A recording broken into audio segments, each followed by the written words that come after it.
دن مغیرہ بن شعبہ حکم کوفہ کو انتقال ہوا تو وہ خطبہ کے لیے کھڑے ہوئے اور اللہ کی تعریف اور خوبی بیان کی اور کہا، تم کو اکیلے اللہ کا ڈر رکھنا چاہیے، اس کا کوئی شریک نہیں، اور تحمل اور اطمینان سے رہنا چاہیے اس وقت تک کہ کوئی دوسرا حاکم تمہارے اوپر آئے، اور وہ ابھی آنے والا ہے۔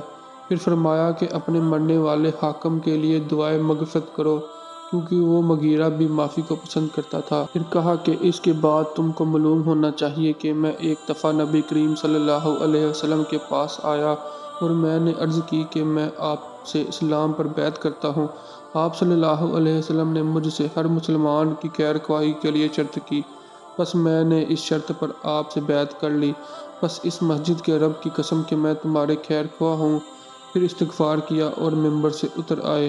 صحیح البخاری حدیث نمبر 58۔